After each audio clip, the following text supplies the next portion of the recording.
The Ultimate Football Fan is now here. All the biggest fan channels in one place. Flex Nightstand. 100% Chelsea. Arsenal Fan TV. All about the fans. Why is he on the fucking pitch for? For what? Exclusive content only here. Hello, boys and girls, and welcome to The UFF Daily Football Show. The #1 source for everything going on in the football world, daily. UFF. Do what you have to do.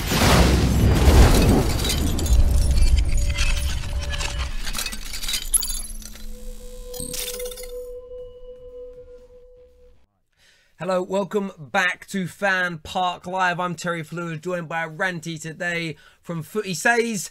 England 2, Nigeria 1.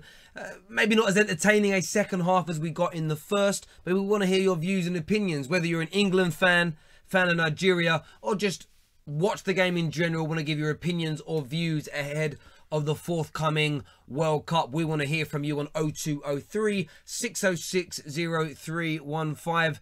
Ranty, overall, what was your views on the game, both from an England point of view and from a Nigerian aspect as well? I'll start with England. I think second half wasn't as great as the first half, I'll be honest. I think they showed a bit of complacency, which obviously led towards the Nigeria goal. I don't know whether that was down to them feeling a bit more comfortable knowing that they were the better side at the time, or whether it was simply a case of, you know, Nigeria coming out of the tracks.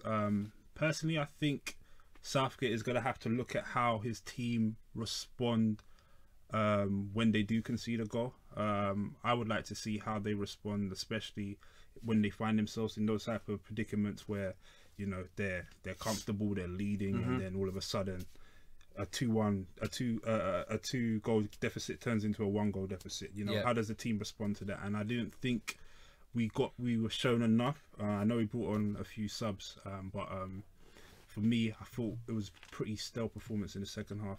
From a Nigeria perspective, they were a lot better.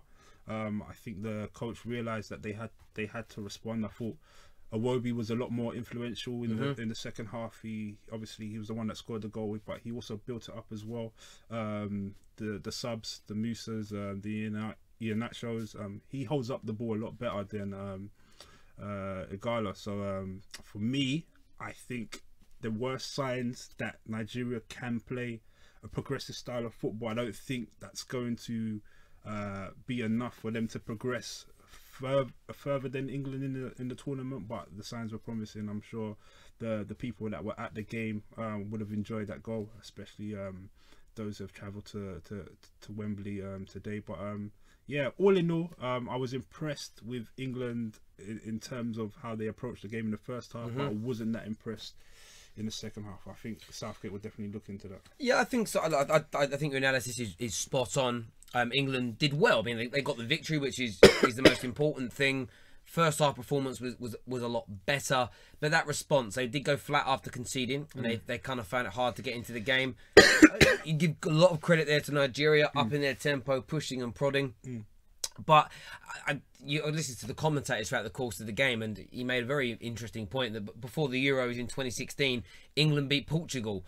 We went out in less than a few weeks, and Portugal went on to win the tournament. So there's only so much you can take from these games. They're more about finessing fitness, because you saw, for instance, Danny Rose come on, and he looks off the pace. He hasn't played a lot of Spurs this year. You think he looks half a yard unfit, which is a concern, because I still like to see on the left. I like to see a man naturally left-footed. I think it helps. Sometimes you need to get a crossing quickly. It helps because you might get more accuracy, but he does look a little bit rusty when he plays, which is a bit of a concern. I think, I do agree. I think it's not surprising to me, being a Spurs fan.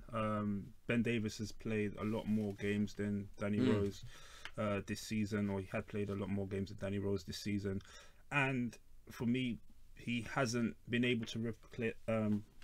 He hasn't been able to play the same good style of football he played the season before, which is a worry. And I think Southgate's probably picked up on that as well, that he's not as fit as he used to be. If you look at the difference between Kyle Walker and Danny Rose, you know, Kyle Walker's gone and won a Premier League title, and he's playing first team football, and he's kept that same intensity. Obviously with Danny Rose, he's had to deal with a long-term injury, but But he's been back fit the majority of the season, hasn't he? That's the thing. He can't get into the team. Because he can't get Poch into the doesn't team. play. Poch doesn't play people that don't want to start at the club. You've seen it with him and with Toby Alderweireld. I think it's obviously there's the whole issue outside of off the pitch as well. But I think if you look at his overall game this season, can you really say he's been as good as Ben Davies? And the answer for me would personally be no. No, absolutely he hasn't. And he's one of those players where if Danny Rose had not have been picked for England for the World Cup, you maybe wouldn't have been surprised based on the fact that he's not been playing. Him and Luke Shaw have played about the same amount of minutes in games this entire season as each other. So you sit there and think, clearly Danny Rose is a better left back. There's no doubt about that. But it's whether or not he can be fit, whether his football is flowing, whether he's... And do you know what? When these players are a little bit unfit, where their match sharpness isn't there, it's stuff like their touch and their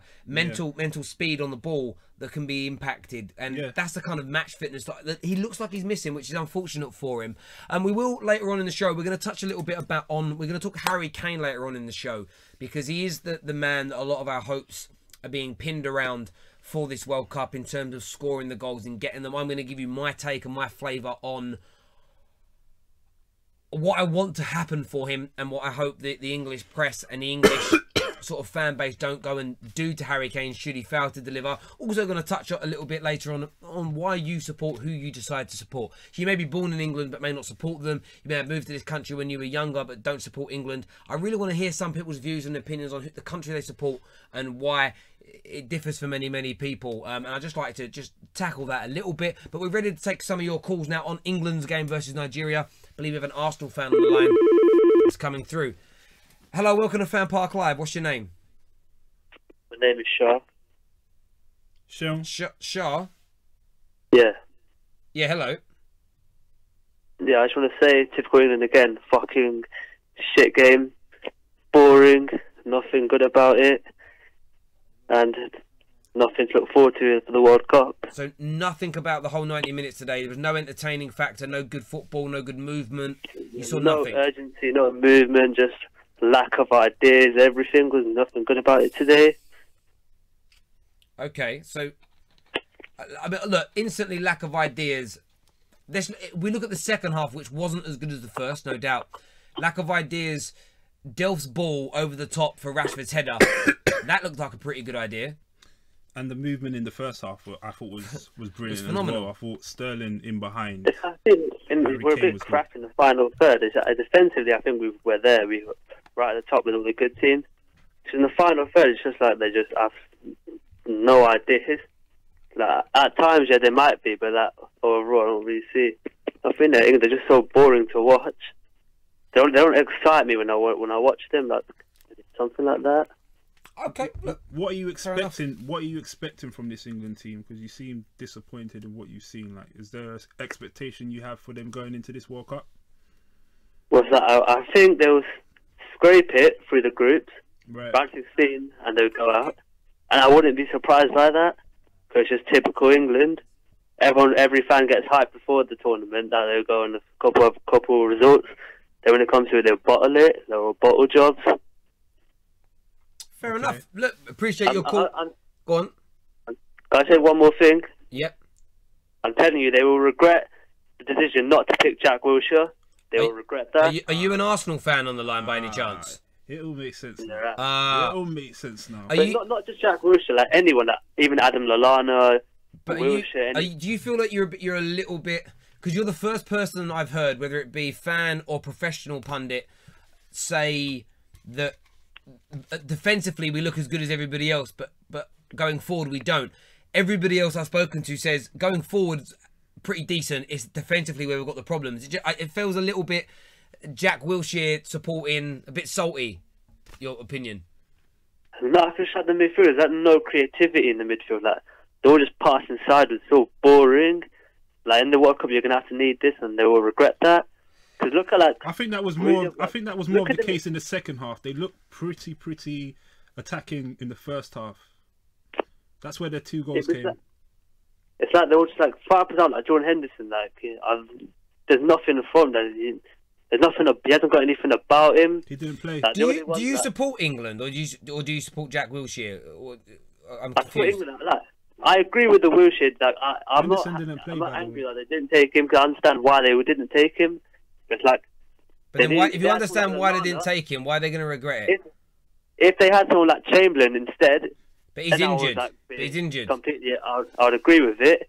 But then, like, because they haven't got anyone else who's like Chamberlain, who's like got that creativity in him, so they've obviously regret it. Is this about the game or England in general? Because Henderson didn't play. It's just like the only Lingard played all right, to be honest. Okay. Yeah, mate. Really appreciate your call. We've got some more people to get to. Thank you. I just think he's unhappy that Jack Wilshere didn't get picked. Clearly. When he threw that comment out, I was like, should have cottoned on sooner. But England, they weren't that bad. For me, he's talking nonsense there. There was lots of great creativity in that first half. Some opportunities where maybe the final ball or the shot wasn't good enough, but the creativity was there. And there were still opportunities in that second half. That ball from Delph to Rashford, for an instance, if Rashford gets his head on that and scores, it goes down as a legitimate great goal. That ball was majestic. If David Silva played that pass or Neymar does that at the World Cup, everybody's going to wax lyrical about it. 100%. So there is creativity there. We're ready for the next call. We've got another caller on the line, I think. Maybe. Oh, it's coming through now. Then we're going to go through some of the live YouTube comments. Hello, welcome to FanPark Live. What's your name? Michael. Hi, Michael. How are you? Yeah, I'm good, thanks. Good. Give us your opinions on England today. Well, I thought the first half, I thought we were right. You know, good passing, you know, good intensity. You know, I thought we played really, really well from the start. Then I thought the second half, we went just a bit flat. Because obviously in the second half, like, I noticed like Nigeria changed their formation, their states to matching them, and then England just went a bit like full on stale with that. But apart from that, overall, I thought we played all right. Do you agree with our previous caller who said that it was boring, no creativity, no movement? He says defensively we look as good as anybody in the world, but going forward and in midfield, because there's no Jack Wilshere, England just look poor and will regret not taking him. No, I thought we played all right. I thought, the thing is, whenever I've seen England in the past, I thought we usually start slow and boring and backwards and sideways, you know. But I thought, from the start, the whistle went, I thought we played all right. I mean, I noticed I was good, like, using the width a lot. I mean, I like the fact that we're using the width. The only thing about it is like, Sterling, for me, I thought he needs to work on his end product. Like, 100%. Going forward, he's great. He's got pace. He can beat players. But he just needs to work on his end product. But yeah, I thought the second half it was a bit flat out. But I don't think we were like boring. Do you think the second half performance, in contrast to the first half performance, was down to complacency? Because obviously Nigeria got the goal back, and they could have actually gone on to get the equaliser as well. Yeah, I thought so. Because obviously Nigeria is no simple team. I mean, they smashed Argentina 4-2 in Argentina, 2-0 up. Yeah. And I thought to myself, you know, England, even though we're 2-0 up, you know, England's got to try and keep up the same intensity. I mean, Glenn Hoddle said the fact that when they were playing 3-5-2, he was saying about how England should maybe change the formation to try and use the wings a lot, to try and hit the Nigerians back three and try and get in behind a lot. Yeah. I agree. I think that there'll be a lot taken from that game. They will be encouraged by their first half display. I thought maybe the substitutions could have been a little different as well. I would have liked to have seen Jamie Vardy come onto the pitch. Yeah, I wanted Jamie Vardy to come on as well, because he's with Vardy, you can chase those dead balls you see for like Leicester City. I mean, I wanted him to come up. I thought Rashford maybe didn't have a bit of an impact for like the last few minutes, if you know what I mean. Yeah, he had a shot and that headed opportunity. As an England fan, though, looking ahead at this World Cup, what are your personal expectations for this squad and Southgate and the team? The thing is, I never really have any.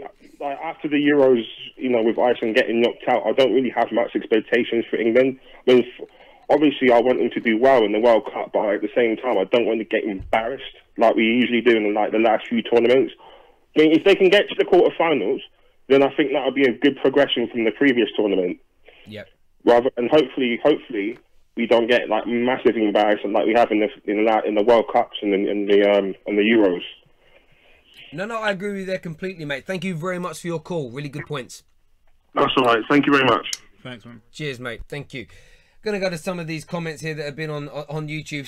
Someone's put a a super chat in Robert Ingram and just says, love the channel. He just wrote 1966 and 2018. I think that's a little bit of a bit of sarcasm in there. I'd love to think England would win the World Cup, but personally, as an England fan, I highly doubt that's the case. Danny here says, well done, England. The Nigeria team need an overhaul before the World Cup. 4 players out and 4 solid players in. There's not really a transfer window for international football. I mean, you'll know this being a Nigerian supporter. Yeah. Overhaul? Is anyone who's in that squad that shouldn't be there? Would you bring anybody else additional in to the Nigeria team? I mean, it's difficult at this stage. I mean, obviously you're gonna want you're gonna have to look at the players coming into the game in terms of the youngsters and the young blood coming in. But I think what they have now, the managers come in and he's tried to find a formation that kind of suits their style of play. And I think the likes of, I said it when we were off here, I think the likes of Iwobi are benefiting from it. I think Moses is allowed to play them in a much more advanced position now. Iheanacho, who I think is a very good player, he's going to be able to kind of express himself at the World Cup, which I think is going to be important for his development. I mean, personally, you can't expect too much from a country like Nigeria in terms of competing on the grandest stage of them all. But I think what we did see for the 90 minutes or for the 45 minutes, I thought was impressive. Ahmed Musa, he's got a lot of pace about him. He's very dangerous. He was dangerous at the last World Cup as well. So, yeah, there are options there. And obviously, naturally, you want to see some sort of, you know, fresh talent coming. Yeah. And what would represent success? Getting out of the group stages? Definitely getting out of the group stages. If we can get out the group stages, which is a very, very difficult group. We've got Croatia, we've got Argentina, and then Iceland as well, I believe. Yeah, so all of those teams are good. All of those teams are good. I mean, so Iceland won their group qualifying. Croatia are generally very good in the group stages of major tournaments. It always tends to fall away a little bit in the knockouts for them. Yeah. And Argentina, goes without saying. Yeah, absolutely. We've got an Arsenal and England fan on the line, being put through to us now. Hello, welcome to FanPark Live. What's your name? My name is Bailey. Hello, Bailey. How are you? Hi, mate. I'm fine, thank you. Good. What's on your mind regarding England, the World Cup, today's game? What do you want to say? Well, I just thought that we played very well in the first half, and some of the young players were quite promising.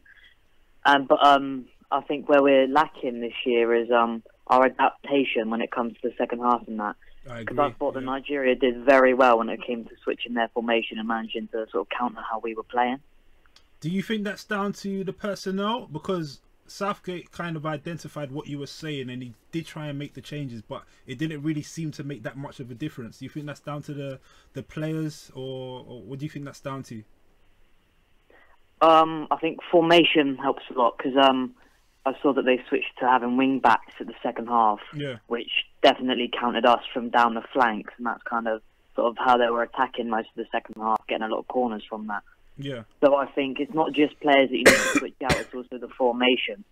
Yeah. So do you think Southgate probably needs to look at a plan B if it gets to a point like how it got today with England conceding? Yeah, definitely, and especially saying we're conceding to a team like Nigeria, teams like Germany, and especially Belgium in our group, they'll probably have a lot more sort of like ways to switch it round and probably contort England. Which is true, that they will have that. And I think the one thing that helps a team like England when you're playing, with all due respect, a team like Tunisia or Nigeria, these teams are good, solid international sides, but they don't have the depth and quality that a Belgium has. That you know, Belgium and Germany, Brazil, Argentina, they have strength in depth. They have some of these international teams will have world-class players sitting on the bench ready to change these formations with. So I definitely agree that's where England need to improve. You had something else you were going to say? Yeah, I was going to say, I mean, you bring up a good point there. I think my main concern for England would be if they come up against the likes of a Germany or a Brazil or a Belgium, obviously going into the World Cup. If they happen to be on the back foot, concede first, how do they respond? We can't have the same sort of performance that they showed that they put out in the second half. No. You know, the players are going to have to up the ante somehow. Is it going to be a case where Southgate does look at his bench and he looks for options to change it? They're not going to have the same impact. I mean, you brought up a good point about Vardy. For me personally, I think Vardy, even if he's not starting, he has to be part of the team. And against the better sides. Against the better because sides. They're not going to defend with as many numbers. Yeah, and they're going to leave room for him to be able to run in behind. Whether that's playing the ball into the channels, for him to hold it up and playing other people, or off that shoulder. He's probably he's the best striker in England, English striker we have at playing off the shoulder. I think against the smaller teams that are going to sit back and be compact, like Nigeria were in that second half, he will struggle. But against Belgium, if we're very fortunate enough to get in front of a Germany or a Brazil, that's where I think he could come into his own. But what I'm really encouraged about with Gareth Southgate, we spoke about this during the game, that a lot of his choices for the England team have been, there's a lot of versatility. You've got Ashley Young, Eric Dyer as examples, Fabian Delph. They can play 1, 2, 3 positions on the pitch. And I think what that also means is that there won't be a set England side. The team he plays against Tunisia and Panama, I think, will change for who plays Belgium. One, that's good because it means he's got game plans for different teams. Two, what I've seen too much from England managers in my lifetime is pretty much the same 3 teams play the 3 opening games of the tournament.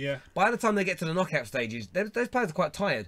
All the other big sides, because they've got the squads to do it, rotate throughout the group stages, and they try and keep players fresh. And if we can utilise that and do that a bit better this time round, like, you know, whatever would happen at previous Euros and World Cups, Gerrard, Lampard, Rooney, Beckham, all those players played every minute of every game. And I actually think you need to sometimes say, right, okay, this, you know what, Harry Kane, you played the first 2 games, you've scored 4 goals, fingers crossed. But we're resting you for the Belgian game because we've qualified. We'll bring you on if we need you, but we want you fresh for that next knockout game. That's the type of management I want to see. Bold, progressive, and actually thinking beyond the game that's just in front of you. And I think you need to do that if you want to have any aspirations of trying to win it. But listen, really appreciate your call, my friend. Thank you. Thank you. Cheers. Another England fan about to come through now to have a little bit of a chit chat with us. Can't comment here. England are pathetic. I really didn't label this England team pathetic. That's very unfair. Hello, welcome to FanPark Live. What's your name? It's your previous caller from before. What's up? Hello. I just thought you were saying that near the end about my special love towards Jack Wilshere. Like, I don't agree with that. Okay. Because I feel like if Chamberlain, I'm giving you an example, like obviously he's not there, but if Chamberlain was there, then I think England could have a real shot at this World Cup. Because they've got a lot of like threats in their team, like Ali, Sterling, Kane. So what makes you think that Oxlade-Chamberlain will make a massive difference from England not winning the World Cup to actually having a big chance of winning the World Cup? Why would Chamberlain be the difference? A lot, like, he has what most essential midfielders that England don't have, like that bit of creativity. He's a runner. Like I don't see anyone else in England central midfield doing that. Like maybe apart from Jesse Lingard, but the rest are just like. Yeah, but look, the thing is that I don't overly disagree. Oxlade-Chamberlain is a very good player. He plays different from everybody else. But the thing is, you start to compare the stats. But he's not there though. But statistically, it marries itself out. But we can't take him. So there's almost, you know, I'd love to be able to still pick David Beckham. I'd love to be able to pick Sir Stanley Matthews. But God rest his soul, he's dead. There's nothing you can do about this, mate. So I don't really understand what your point is. I feel like you've got a bit of a bitterness towards certain England players. And I think this is stemming from your club rivalry. No, what I mean is, like, if Chamberlain's not there, you need someone who has got creativity. Like, maybe not as like a starting 11 player, but you need someone who can do it. Lallana, I'm not really convinced by him. You tell me who else in England midfielder has that creativity? Well, Ali got more assists and goals than Chamberlain combined this season. Right. So. Maybe Ali, yeah. All right. I would say Dele Alli's got creativeness in him, no doubt. Jesse Lingard can create, no doubt. Loftus-Cheek, I think, can create. Me personally, I think going by the first half especially, I thought there was fluidity to England's game. I thought that I liked the way that Ali and Jesse Lingard played behind Sterling and Kane. Okay, they didn't probably keep up the same intensity in the second half, but you saw there were glimpses of it. So I think there's positives in that regard. I mean, I understand the point that Wilshere is obviously talented, and Oxlade-Chamberlain, you do understand that, you know, what they can bring to a team, but I don't think we should be dismissive of the likes of Jesse Lingard, who has had a decent season for Manchester United, and obviously Dele Alli's had a a very decent season for Spurs as well. And Sterling, it goes without saying. You've got Kane dropping in behind as well, so it's a difficult one. I understand your point, but I don't think bringing in Oxlade-Chamberlain is going to make a massive difference, if that makes sense. Yeah, I agree with you. Like, I mean, I listened to the previous call, like the other caller, and I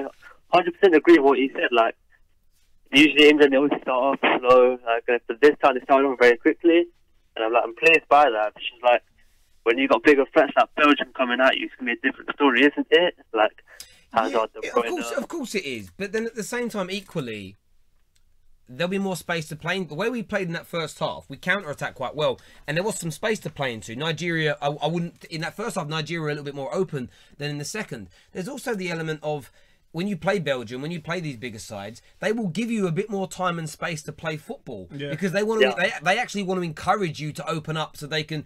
100%. What you're going to see different when England go up against a bigger team, you're going to see what we've done in previous friendlies against the likes of Brazil, as an example. We will sit back and we will. I'll throw the phrase out there because it's fashionable. We will park the bus and try and counter. So it becomes a very different game. If England go toe-to-toe with Spain, Brazil or Germany, we will get spanked because we're not as good as them as a collective, and we don't have pound for pound, we're not strong, and we're not as good as a collective yet. That's simple, fundamental fact as far as I'm concerned. Yeah. So we need to adapt to our game. So look, I think there is enough creativity in this team.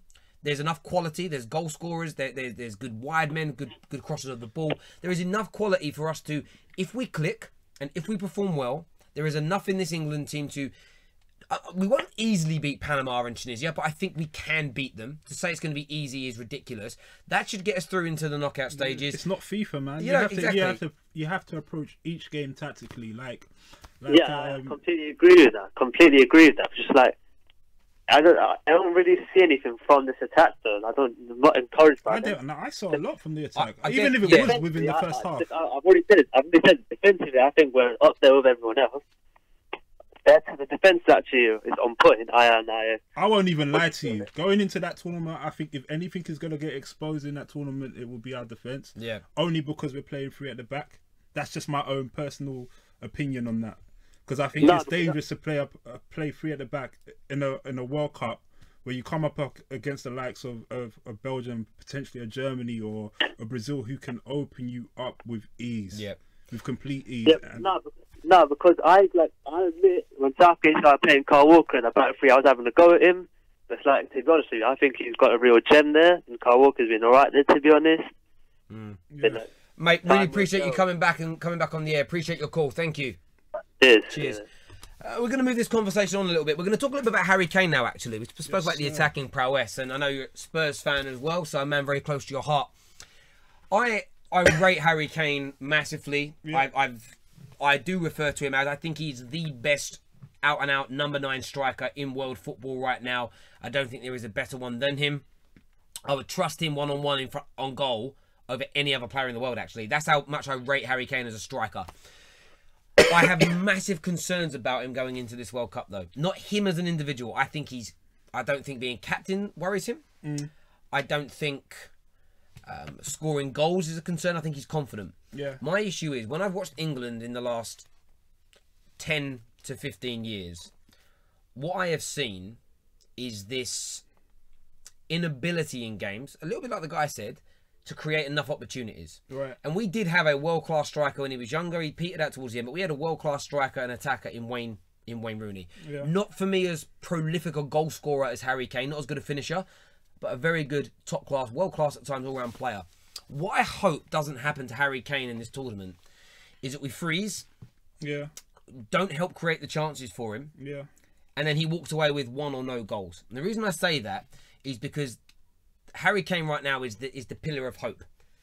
And we saw that it was around Rooney's neck for a long time. Before that, it was around David Beckham's neck as an example. And what I don't want to end up happening to Harry Kane is for England to fail and for him to leave the tournament as the scapegoat. Do you get where I'm coming from? Yeah. Because I've seen it happen too often to English players where we love them, we rave about them. 20, I think it's 13 goals in 24 England games he's got. I know he was at the Euros, but he was still kind of on the fringes then, as an example. He now goes into this tournament as the main man. Yeah. And my honest, fervent hope is that we can actually create the chances and the opportunities in this tournament for Harry Kane. In terms of when you look at him in this England setup, we want your calls on this, by the way, on 0203 606 0315. How is Harry Kane going to do? Is he prepped for Harry Kane conversation? Have a chat with him for it. Okay, so we'll go into him on that. We'll take the call and then we'll come to your opinions. Sure, we're going to talk about Harry Kane and what he's going to do at this World Cup. Hello, welcome to FanPark Live. What's your name? Hey, Diego. Hello, Diego. Yes, we're talking about Harry Kane now in terms of, as an England fan, what are you expecting from him at this World Cup, and what do you think he'll deliver? Well, I think personally he's the best striker in the world, the best nine, the best finisher. I think there's no one that can finish better than him in a 1-1 situation against a keeper. So when it comes to watching him, as I've just sort of sat here and said, my concern is that England as a team collectively freeze. He doesn't get given the opportunities to score goals. And I'm worried about the English fans and I'm worried about the English media turning on Harry Kane in the same way they did with Wayne Rooney if he doesn't perform or if he doesn't get the support from his colleagues in performing. Do you think there's a risk that this could happen because we do regard him as being one of the, or if not the best striker in the world? I do, because he has, well, I think actually not that much, because I think England in this World Cup, personally, I think they don't have the amount of pressure they have had in last tournaments, because we have expected a lot from them and they haven't delivered. So maybe this one, I don't think the expectations are so high. So I think they don't have that pressure. I think they have nothing to lose. And that's why I think they took Loftus-Cheek and Alexander-Arnold, because they're young players that have no fear. And maybe they get a chance in this World Cup to prove themselves as big players. And I think Harry Kane is, well, if he doesn't I don't know, appear or score goals, I think anyways he's still gonna have the fame of the best striker in the world. And the point is, I don't see this World Cup affecting him anyway, because I don't think this is gonna affect him in any way if he doesn't deliver, because I think he doesn't have the amount of pressure that Rooney had. Or yeah. Fair enough. Thank you very much for your. And in terms of England, we'll just touch on that. How do you think they'll do at this World Cup, in your opinion? I think actually they if they play with the guts and if they're brave enough to play, because Belgium, you see, I just saw the lineup against the game against Portugal today. It's insane. Like the quality of players they have in every position, it's amazing. So if we play a good football with guts and nice touching and movement as we had in this game in the first half, which I was very, very pleased to see Lingard and Dele Alli playing together so well.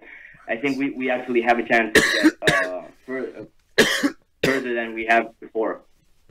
Mate, Diego, thank you very much for your call. Really appreciate it. Thank you.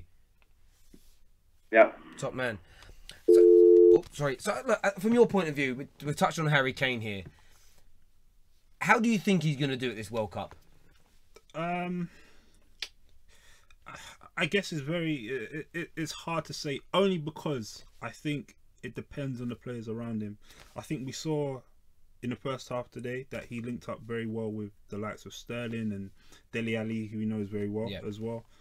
It's going to depend on the service to some extent, but he has also shown that he can create things for himself as well.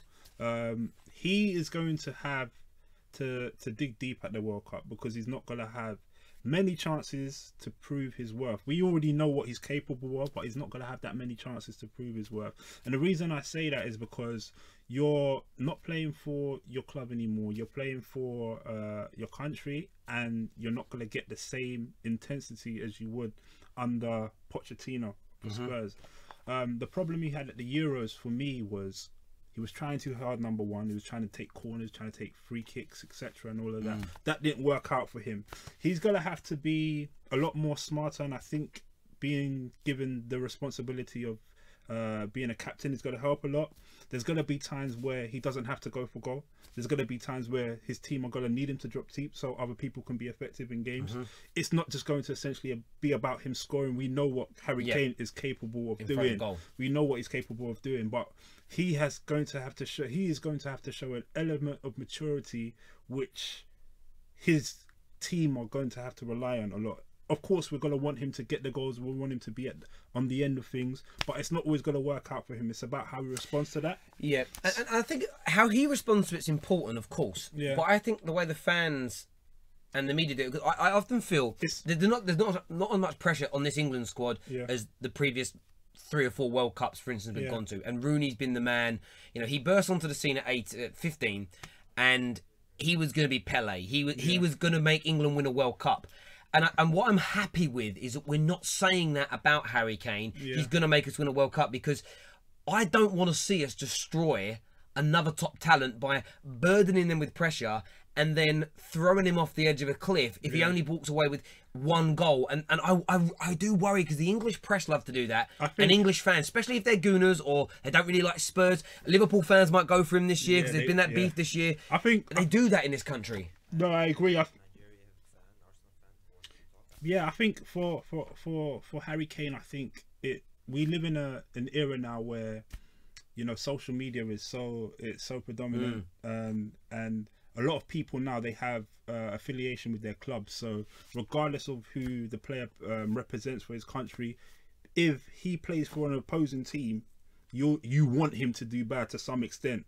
Unfortunately, that's just the way it is now. So as you rightfully said, the likes of Liverpool, obviously, they've had some sort of imaginary rivalry with Spurs fans for some reason this season, even though we finished above them and didn't mention too much about it. Obviously, you've got Arsenal fans as well. I think that was the Mo Salah and Harry Kane competing for the Golden Boot. It made them, when Harry Kane got that goal that he probably didn't touch, but he said he did, they melted down over it, and there's no need. But there's no need. But it's like, I think that and I'm not attacking Liverpool fans specifically here, because Man United fans used to do it to Steven Gerrard if he had a bad game, and they'll probably do it to Raheem Sterling. I'm not singling out Liverpool only here, but if Harry Kane goes a couple of games without scoring, I see Spurs' rivals, the people that don't like Harry Kane, will get on him too much. 100%. But he deals with that well. The thing about Harry Kane, and this is why it's a testament to him as a striker, because he loves to bounce back from criticism. Like he gives himself personal goals. His aim this season was to get 30 goals. He hit 30 goals this season in the Premier League. The first season where he had his breakthrough season, people were saying, oh, now they know how he plays, you know, they're going to double up on him. Is that 3 years or 4 years running now? Do you understand what I'm saying? They called him a one-season wonder. So he knows how to bounce back from criticism, and I do understand your worry in regards to how they might respond. And maybe that's a benefit, because, again, with Wayne Rooney, it was never, is he going to do it again? It was always, I can't wait to see how good he's going to be this year. And I think that expectation is, you know, I always say, like, if you set your expectations here, like Wayne Rooney never promised us any of this. The media and the fans said Wayne Rooney is going to be Pele. Right? We even had the song. You got United fans calling him the White Pele for a decade. He never got to that level, but everybody was like, oh, he's a disappointment. Well, actually, no. You're the reason that he's a disappointment, because you expected him to be that good. Build him up to break where him Harry down. Kane, everybody, because maybe you're right there. I didn't think about it from that point of view.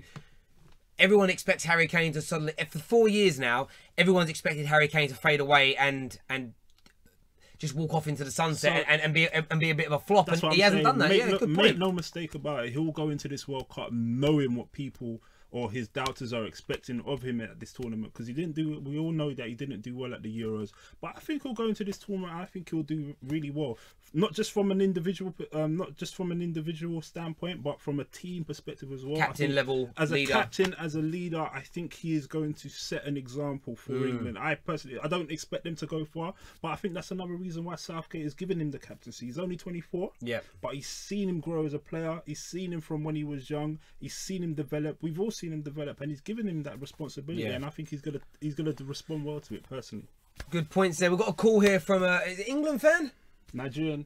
We've got a call. I think it's an England fan. England or Nigeria. Ab said both countries. I can't. Right. He supports both. Come on. Cool. Hello, welcome to FanPark Live. What's your name? Jibril. Hello, mate. How are you? Jibril. Hey. Good. Yeah. You support Nigeria and England? Yeah, I do. That's But fine. I'm There's actually, no issue with that. What would you like to say this evening? about the match. I watched the first half. What did you think? Hello? Jabril, what did you think about the first half? The first half was good. I was very, very happy watching the game, and because the first half, how they played the passes and stuff around, it was so awesome. I just love it. But the problem I say with the first half is that the first half was that Nigeria wasn't that good. I don't know if England will be better than Nigeria overall, but it just seems like Nigeria were very poor in the first half. So I can't really say England was very good. So, but the second half, Nigeria came into the game, and mate, do us a favour. Can you turn down your device that you're watching the show on, please? We might be able to hear you better. Okay, I will do that. Thank you. What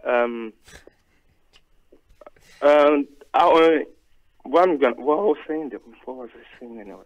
Okay, I was impressed with Delph and Loftus-Cheek when they came in. Okay. And they were they showed something that just seems like England didn't have when they were playing the second half. That seems kind of flat. Yeah. Like that. A question for you then, just quickly on both nations. How well do you think Nigeria will do at the World Cup?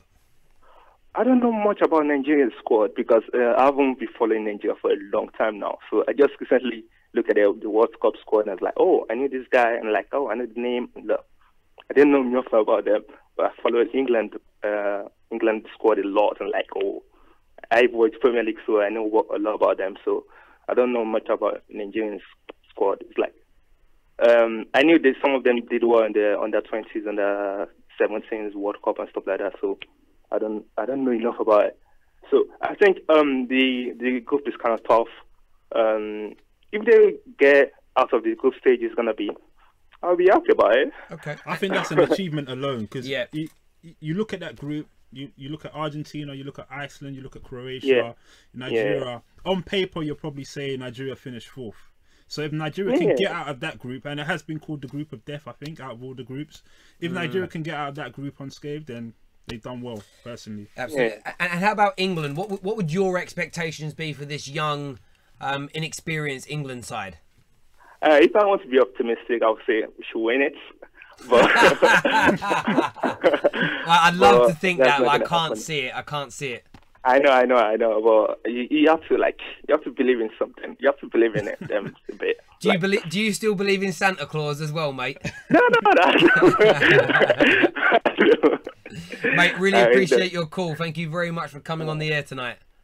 Yeah. Take care. Very positive fan there. You don't get, you don't get that a lot, but he just seemed very happy with what's going on and everything like that. But listen, no, that wasn't Jibril Cisse. God, people hear a name. Who do I know who's famous with the same name? Look, we really appreciate everybody coming on the lines tonight, tuning in. Ranty, thank you very much for coming on the show. Obviously, we're covering England's next friendly, which I think is Wednesday. Not far to go into the World Cup now. Loads of games and stuff in between. But we'll keep building up and touching on more of these subjects leading up to it. Everybody take care. God bless. And we'll see you all again very, very soon. Bye-bye.